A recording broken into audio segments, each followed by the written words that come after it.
2027 সালের SSC vocational পরীক্ষায় তুমি যদি একজন পরীক্ষার্থী হয়ে থাকো তাহলে আজকের ভিডিওটি তোমার জন্য। প্রিয় শিক্ষার্থীরা, আজকের ক্লাসে আমরা আলোচনা করব গ বিভাগ পরিমিতি নিয়ে। পরিমিতিতে যে সকল অঙ্ক তোমাদের জন্য অত্যন্ত গুরুত্বপূর্ণ সেই সকল অঙ্ক আমি আজকের ক্লাসে তোমাদেরকে বলে দেব, এবং এই সকল অঙ্ক তোমরা প্র্যাকটিস করলে পরীক্ষায় তোমরা শতভাগ কমন পাবে আশা করছি, এবং তোমাদের কাঙ্ক্ষিত ফলাফল তোমরা অর্জন করতে পারবে। চলো শুরু করা যাক। প্রিয় শিক্ষার্থীরা, দেখো, 1 নম্বর অঙ্কে আমি তোমাদের জন্য রেখেছি 1 নম্বর তোমাদের জন্য ভেরি ভেরি ইম্পর্টেন্ট, এই জন্য এটা ভিআই লিখে রেখেছি। একটি সমবাহু ত্রিভুজের প্রত্যেক বাহুর দৈর্ঘ্য 1 মিটার, বাড়ালের ক্ষেত্রফল 3√3 বর্গমিটার বেড়ে যায়, ত্রিভুজটির বাহুর দৈর্ঘ্য নির্ণয় করো। এই অঙ্কটি তোমাদের জন্য গুরুত্বপূর্ণ। এরপরে দেখো, এখানে 4 নম্বর দেখা যাচ্ছে, এই একবারে বলে যাচ্ছি। 4 নম্বর অঙ্ক, 20 মিটার লম্বা একটা মই দেওয়ালের সাথে খারাপভাবে আছে। মইটির গোড়া দেওয়াল থেকে কত দূরে সরালে উপরের প্রান্ত 4 মিটার নিচে নামবে। এই অঙ্কটি তোমাদের জন্য গুরুত্বপূর্ণ। তবে এই যে 3 নম্বর অঙ্কটি, এই 3 নম্বর অঙ্কটি তোমাদের জন্য অত্যন্ত গুরুত্বপূর্ণ। ওই 4-এর থেকেও 3 নম্বর অঙ্কটি বেশি গুরুত্বপূর্ণ। একটি সমকোণী ত্রিভুজের অতিভুজ 25 মিটার, এর একটি বাহু অপরটির 4-3 অংশ হলে বাহু দুটির দৈর্ঘ্য নির্ণয় করো। তাহলে 1 নম্বর এবং 3 নম্বর অঙ্ক এ পর্যন্ত তোমাদের পরীক্ষার জন্য সব থেকে বেশি গুরুত্বপূর্ণ। এরপরে দেখো, পরের পৃষ্ঠার যে অঙ্কটি রয়েছে, এই অঙ্কটি তোমাদের জন্য গুরুত্বপূর্ণ। 6 নম্বর অঙ্ক। 6 নম্বর অঙ্কে আছে, একটি সমবাহু ত্রিভুজের প্রত্যেক বাহুর দৈর্ঘ্য 2 মিটার, বাড়ালে এর ক্ষেত্রফল 6√3 বা 6√3 বর্গমিটার বেড়ে যায়, ত্রিভুজটির বাহুর দৈর্ঘ্য নির্ণয় করো। এই অঙ্কটি তোমাদের জন্য অত্যন্ত গুরুত্বপূর্ণ। এরপরে দেখো, 7 নম্বর অঙ্ক তোমরা করতে পারো। একটি সমদ্বিবাহু ত্রিভুজের সমান সমান বাহুর দৈর্ঘ্য 10 মিটার এবং ক্ষেত্রফল 48 বর্গমিটার হলে ভূমির দৈর্ঘ্য নির্ণয় করো।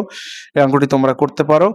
এছাড়া পরের পৃষ্ঠায় আমরা দেখতে পাচ্ছি, এই পৃষ্ঠার এই কোন অঙ্ক তেমন ইম্পর্টেন্ট না, তবে এখানে এই যে 14 নম্বর একটা অঙ্ক দেখো, এই অঙ্কটি তোমাদের জন্য বেশি গুরুত্বপূর্ণ। এখানে একটি বর্গাকার, এই 14 নম্বর অঙ্ক আছে, দেখো, একটি বর্গাকার মাঠের বাইরে চারদিকে 5 মিটার চওড়া একটা রাস্তা আছে, রাস্তার ক্ষেত্রফল 500 বর্গমিটার হলে মাঠের ক্ষেত্রফল নির্ণয় করো। এই অঙ্কটি তোমাদের জন্য বেশি গুরুত্বপূর্ণ। এবং এই যে আমি অঙ্কগুলো তোমাদেরকে বলতেছি, এই অঙ্কগুলো তোমরা যদি ভালোভাবে অনুশীলন করো তাহলে তোমাদের এখান থেকেই কমন আসবে। আশা করছি তোমরা যারা ভালো রেজাল্ট করতে চাও তাদের এই সকল অঙ্ক অবশ্যই পরীক্ষার আগে ভালোভাবে করে যাবে। তোমাদের সামনে প্রি-টেস্ট পরীক্ষা, এই প্রি-টেস্ট পরীক্ষা এবং টেস্ট পরীক্ষা এবং সবশেষে এসএসসি পরীক্ষা, এই 3টে পরীক্ষাই এই সাজেশন তোমরা ফলো করবে। তবে এই যে সামনে তোমাদের প্রি-টেস্ট পরীক্ষার জন্য এই সাজেশনটা বেশি কার্যকরী হবে। আশা করি সবাই বুঝতে পেরেছে। এরপরে দেখো, এই 12 নম্বর অঙ্ক আছে, একটা আয়তকার ক্ষেত্রের দৈর্ঘ্য বিস্তারের দ্বিগুণ, এর ক্ষেত্রফল 512 বর্গমিটার হলে পরিসীমা কত। এই অঙ্কটি তোমরা করতে পারো। এরপরে আসে দেখো, 15 নম্বর অঙ্ক তোমাদের জন্য অত্যন্ত গুরুত্বপূর্ণ একটা অঙ্ক। এখানে লেখা আছে, একটি আয়তকার ক্ষেত্রের ক্ষেত্রফল 1600 বর্গমিটার, যদি এর দৈর্ঘ্য 6 মিটার কম হয় তবে এর ক্ষেত্রফল বর্গাকার হয়। আয়তকার ক্ষেত্রের দৈর্ঘ্য প্রস্থ নির্ণয় করো। এই অঙ্কটি তোমাদের জন্য অত্যন্ত গুরুত্বপূর্ণ, এই অঙ্কটি তোমরা করবে।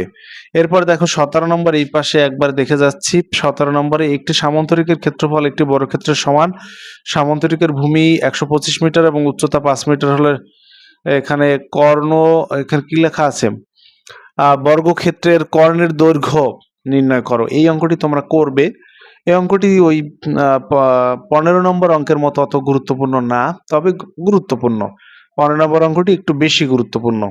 আচ্ছা, এরপরে দেখো, এই পৃষ্ঠায় আর নেই, পরের পৃষ্ঠায় চলে যাচ্ছি। পরের পৃষ্ঠায় আমাদের অঙ্ক হচ্ছে 27 নম্বর অঙ্ক। 27 নম্বর অঙ্ক তো মোটামুটি গুরুত্বপূর্ণ একটা অঙ্ক। এই অঙ্কটি তোমরা করবে কি, একটি বৃত্তের পরিধি 220 মিটার, ওই বৃত্তে অন্তর্লিখিত বর্গক্ষেত্র বাহুর দৈর্ঘ্য নির্ণয় করো। এই অঙ্কটি তোমরা করবা। এর পরের পৃষ্ঠায় দেখো, এই পরের পৃষ্ঠায় তেমন গুরুত্বপূর্ণ অঙ্ক নেই। এখানে আছে 32 নম্বর অঙ্ক। 32 নম্বর অঙ্কটি তোমরা করতে পারো। একটি আয়তকার ঘনবস্তুর দৈর্ঘ্য, প্রস্থ এবং উচ্চতার অনুপাত 21:16:12 এবং এর কর্ণের দৈর্ঘ্য 87 সেন্টিমিটার হলে ঘনবস্তুটির তলের ক্ষেত্রফল নির্ণয় করো। এই অঙ্কটি মোটামুটি গুরুত্বপূর্ণ একটা অঙ্ক, এটা করতে পারো। তারপরে দেখো, পরের পৃষ্ঠায় যাই।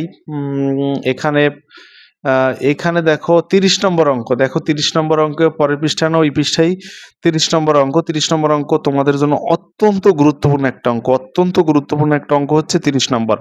কি, কোন ঘনকের পৃষ্ঠতলের কর্ণের দৈর্ঘ্য 8 সেন্টিমিটার হলে এর কর্ণের দৈর্ঘ্য আয়তন নির্ণয় করো। এই অঙ্কটি তোমাদের জন্য অত্যন্ত গুরুত্বপূর্ণ। যারা 2027 সাল এসএসসি পরীক্ষা দিবা তোমাদের জন্য অত্যন্ত গুরুত্বপূর্ণ এই অঙ্কটি। আশা করি সবাই বুঝতে পেরেছো। এরপরে দেখো এখানে আমরা দেখি পরের পৃষ্ঠায় গেলে আমরা যে অঙ্ক পাই সে অঙ্কটি হচ্ছে সর্বশেষ পৃষ্ঠা সম্ভবত এটি। এখানে কি আছে দেখি একটু, 29 বললাম, তারপরে 30 নাম্বার বললাম, এরপরে দেখো এই পৃষ্ঠাটায় একটা অঙ্ক আছে 34 নম্বর। 34 নম্বর অঙ্কটি তোমাদের জন্য অত্যন্ত গুরুত্বপূর্ণ একটা অঙ্ক। 34 নম্বর অঙ্কটি তোমরা করবা। দেখো 34 নম্বর অঙ্ক আছে, একটি ঘনক আকৃতির বস্তুর পৃষ্ঠতলের ক্ষেত্রফল 2400 বর্গ সেন্টিমিটার, এর কর্ণের দৈর্ঘ্য কত? এই অঙ্কটি তোমাদের জন্য ভেরি ভেরি ইম্পর্টেন্ট একটি অঙ্ক। অর্ধবার্ষিক ওই কি বলে প্রি টেস্ট পরীক্ষা এবং টেস্ট পরীক্ষা সহ এসএসসি পরীক্ষার জন্য গুরুত্বপূর্ণ একটি অঙ্ক। তাহলে 34 নম্বর। এরপরে দেখো এপাশে থেকে আমরা একটু দেখি 34 নম্বরের পরে কোনো অঙ্ক আছে কিনা। সর্বশেষ একটি বেলনের বক্রতলের, এই অঙ্কটা কি দেখা যায়? এইটা কি দেখাও, একটু কমেন্ট করে জানাও। এই যে 30, আচ্ছা এই অঙ্কটা হচ্ছে ওই আগের পৃষ্ঠার 30-এর পরবর্তী একটা অঙ্ক রয়েছে। এই যে 34 পর্যন্ত যে অঙ্ক দেওয়া আছে এই অঙ্কগুলো তোমাদের জন্য অত্যন্ত গুরুত্বপূর্ণ একটা অঙ্ক। আচ্ছা এরপরে আমরা একটু দেখি প্রথম থেকে, তাইলে আমরা আজকের কি কোনটা বেশি গুরুত্বপূর্ণ অঙ্ক বললাম সেই অঙ্কটি হচ্ছে, অঙ্কগুলো আমি আবার একটু বলে দিচ্ছি তোমাদেরকে। 1 নম্বর অঙ্ক তোমাদের জন্য অত্যন্ত গুরুত্বপূর্ণ একটা অঙ্ক। তারপরে এখানে 3 নম্বর অঙ্কটি তোমাদের জন্য গুরুত্বপূর্ণ অঙ্ক, 3 নম্বর অঙ্কটি গুরুত্বপূর্ণ। তারপরে হচ্ছে এখানে 6 নম্বর অঙ্কটি গুরুত্বপূর্ণ। তারপরে হচ্ছে বেশি গুরুত্বপূর্ণ যেগুলো, তারপরে এই যে 14 নম্বর অঙ্কটি গুরুত্বপূর্ণ। তারপরে হচ্ছে এখানে 15 নম্বর অঙ্কটি অত্যন্ত গুরুত্বপূর্ণ, 15 নম্বর অঙ্কটি। এরপরে দেখো এখানে আর কি অঙ্ক আছে। এরপরে দেখো 30 নম্বর অঙ্কটি অত্যন্ত গুরুত্বপূর্ণ বলেছি আগেই। তারপরে হচ্ছে 34 নম্বর অঙ্ক। 34 নম্বর অঙ্কটি তোমাদের জন্য অত্যন্ত গুরুত্বপূর্ণ একটা অঙ্ক। এই অঙ্কটি তোমরা করতে পারো। আচ্ছা এরপরে তোমাদের জন্য আরেকটা গুরুত্বপূর্ণ অঙ্ক একটু দেখি। এই যে তোমাদের জন্য আরেকটা গুরুত্বপূর্ণ অঙ্ক আছে, এই অঙ্কটি তোমরা করতে পারো। এই যে 36 নম্বর একটা অঙ্ক আছে, 36 নম্বর অঙ্কটি, একটি বেলনের বক্রতলের ক্ষেত্রফল 100 বর্গ সেন্টিমিটার এবং আয়তন 150 ঘন সেন্টিমিটার, বেলনের উচ্চতা ও ভূমির ব্যাসার্ধ নির্ণয় করো। এই অঙ্কটি তোমাদের জন্য ভেরি ভেরি ইম্পর্টেন্ট। যারা 2027 সাল এসএসসি পরীক্ষা দেওয়া তাদের প্রি টেস্ট পরীক্ষায় এই যে 36 নম্বর অঙ্ক, একটি বেলনের বক্রতলের ক্ষেত্রফল 100 বর্গ সেন্টিমিটার এবং আয়তন 150 ঘন সেন্টিমিটার, বেলনের উচ্চতা এবং ভূমির ব্যাসার্ধ নির্ণয় করো। এই অঙ্কটি তোমাদের জন্য অত্যন্ত গুরুত্বপূর্ণ একটি অঙ্ক। আশা করি সবাই বুঝতে পেরেছো। তাহলে আজকের ক্লাসে আমরা যে সকল অঙ্ক আলোচনা করলাম সেই সকল অঙ্কর মধ্য থেকে তোমরা এই যে অঙ্কগুলো যেখানে ভিআই লেখা আছে এই অঙ্কগুলো বেশি প্র্যাকটিস করবা। তাছাড়া ভিআই ছাড়াও দেখো আমি এই গোল দাগ দিয়ে রেখেছি, যেমন এই অঙ্কটিতে আমি গোল দাগ 4 নম্বরে গোল দাগ দিয়ে রেখেছি। তারপরে দেখো পরবর্তী পৃষ্ঠায় দেখতে পারো 7 নম্বর অঙ্কে গোল দাগ দিয়ে রেখেছি।